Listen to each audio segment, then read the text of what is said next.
కొత్త అలవాట్లను నేర్చుకున్నారు. అభివృద్ధి గురించి పట్టించుకుని వాళ్ళు, ప్రజల మధ్యన ఉండని వాళ్ళు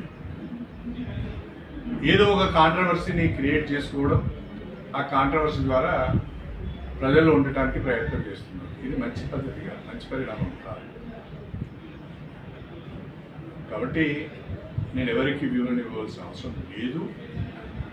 నేను ఎక్కడ తప్పు చేయలేదు, వివరణ అడిగే పరిస్థితి కూడా రాదు. నా ప్రాథమిక హక్కు నేను ఉపయోగించుకున్నాను. అధికారుల దగ్గరికే వెళ్ళొద్దు అనేది నేను ఎక్కడ వెళ్ళలేదు. మాకు తెలియకుండా మా శాఖ అధికారుల దగ్గరికి వెళ్ళొద్దు అనేది నేను ఎక్కడ వెళ్ళేది. కొత్తగా వింటున్నా. ఇది మంచిది కాదు. మనము అభివృద్ధి పైన దృష్టి పెట్టాలి, సంక్షేమం పైన దృష్టి పెట్టాలి.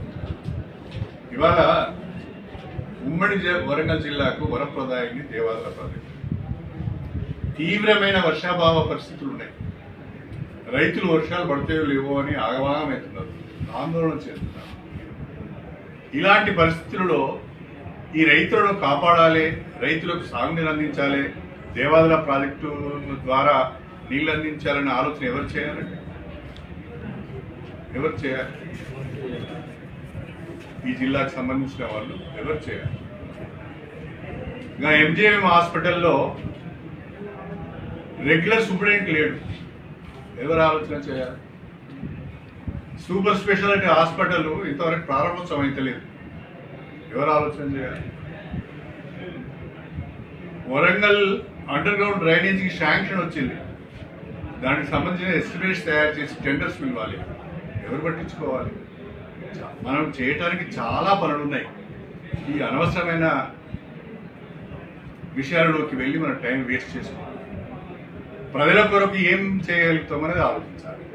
మనకున్న అధికారం, మనకున్న పలుకుబడి, మనకున్న అవకాశాన్ని ప్రజల కొరకు ఉపయోగించుకోవాలి తప్ప వివాదాల కొరకు ఉపయోగించుకోవద్దు అనేది నా అభ్యర్థన. ప్రజాప్రతినిధిగా ఎన్నికైన వారు సర్పంచ్ మొదలుకొని ఎంపీ స్థాయి వరకు వివిధ దశలలో ఉన్న ప్రజాప్రతినిధులు ఎవరైనా కూడా వారి గ్రామానికి సంబంధించి కానీ, వారి మండలానికి సంబంధించి కానీ, వారి నియోజకవర్గానికి సంబంధించి కానీ, లేదా ప్రజలకు సంబంధించిన సమస్యల పైన అధికారులను కలిసే అవకాశం ఉంది. తహసీల్దార్ని కలుస్తాము, ఆర్డీఓని కలుస్తాము, కలెక్టర్ని కలుస్తాము, ఎస్ఓడిని కలుస్తాము, సెక్రటరీని కలుస్తాము, పని కాకుంటే మంత్రిని కలుస్తాము, పని కాకుంటే ముఖ్యమంత్రి గారు కలిసి కూడా మనం ఎప్పటికప్పుడు నివేదిస్తుంటాం.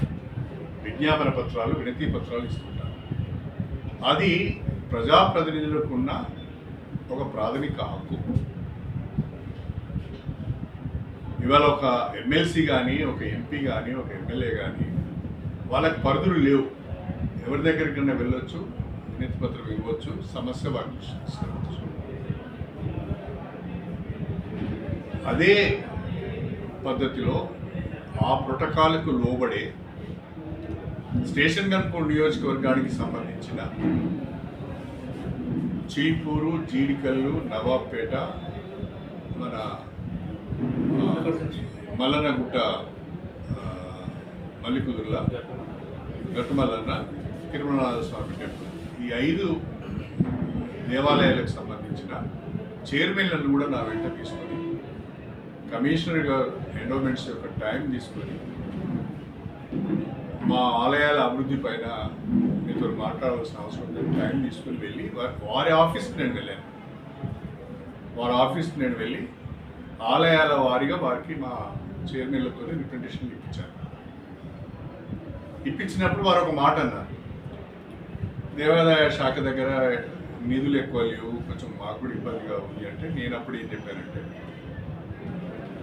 ప్రతి దేవాలయంలో అత్యవసరంగా చేపట్టవలసిన పనులు ఏమున్నాయో మీరు గుర్తించి ఎస్టిమేట్స్ తయారు చేసి నాకు ఇవ్వండి, నేను ముఖ్యమంత్రి గారి దగ్గరికి వెళ్ళి కొన్ని నిధులు తెచ్చుకునే ప్రయత్నం చేస్తానని చెప్పాను.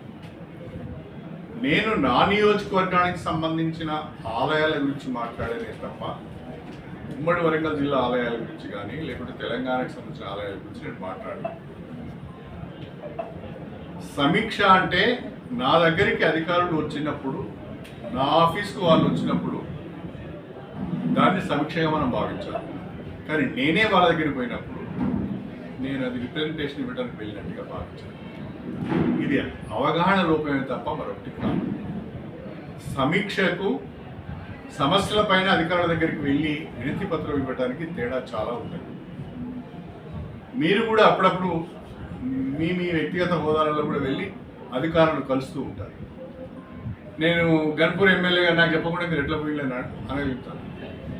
ఒక సర్పంచ్ కానీ, ఒక ఎంపీపీ కానీ, ఒక సింగిల్ విండో చైర్మన్ కానీ, నాకు తెలియకుండా చాలామంది మా మున్సిపల్ చైర్మన్ గారు కానీ ఎవరైనా కూడా వారికి సంబంధించిన సమస్య పైన వారు వెళ్ళి అధికారులు కలిసే అవకాశం ఉంది. నాకు చెప్పకుండా మీరు ఎట్లా వెళ్ళారు, నా నియోజకవర్గంలో నా పరిధి నా అధికారం దాటి మీరు ఎట్లా వెళ్ళారు అని మనం అనలేము. అంతేకాకుండా రాజ్యాంగం ప్రకారం, బిజినెస్ రూల్స్ ప్రకారం సమీక్ష మంత్రులు మాత్రమే చేయగలుగుతారు, లేదా క్యాబినెట్ ర్యాంకు ఉన్న వ్యక్తులు మాత్రమే చేయగలుగుతారు. ఎమ్మెల్యేలు, ఎంపీలు సమీక్ష చేయరు, సమీక్షలో పాల్గొంటారు. ఒకవేళ నేను కలెక్టర్ దగ్గరికి వెళ్ళిందంటే అది సమీక్ష కాదు. కలెక్టర్ నా దగ్గరికి వస్తే అది సమీక్ష అవుతుంది. నేను కలెక్టర్ దగ్గరికి పోతే అది రిప్రజెంటేషన్ ఇచ్చినట్టుగా. నేను నా నియోజకవర్గ ఆలయాల అభివృద్ధి గురించి, వాటి రిపేర్స్ గురించి, వాటి రెనోవేషన్స్ గురించి అర్చకులు లేరు, ఈవోలు లేరు, ఇవి కొంచెం చూడండి అని చెప్పడానికి మాత్రమే కమిషన్ దగ్గరికి వెళ్ళాను తప్ప మొత్తము శాఖ పైన సమీక్ష నేనే ఎలా చేస్తాను, నాకేమీ అధికారం ఉన్నది అలా అనుకోవడానికి కూడా అవకాశం లేదు, అలా అర్థం చేసుకోవడానికి కూడా అవకాశం లేదు. తప్పుగా అర్థం చేసుకున్నాను అనేది నా అభిప్రాయం. తర్వాత ఏదో పేపర్లో చాలా విషయాలు వచ్చినాయి. ఏదో ఎవరు కోరిపోయి సీఎం గారికి రాశారు, ఇంకెవరికి రాశారు, ఇంకెవరు వివరణ అడగాలని అన్నారు. అసలు నేను తప్పే చేయలేదు, వివరణ ఇచ్చే ప్రసక్తి ఎక్కడి నుంచి వస్తుంది?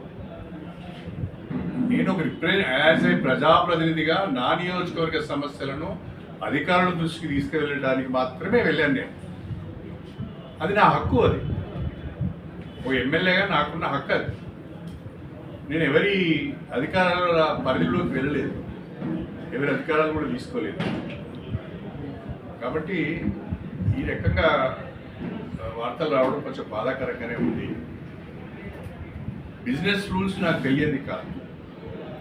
ఇన్నేళ్ల రాజకీయంలో చాలా బిజినెస్ రూల్స్ తెలుసు, చాలా క్రమశిక్షణతో కూడా ఉంటాను. నేను ప్రోటోకాల్ కూడా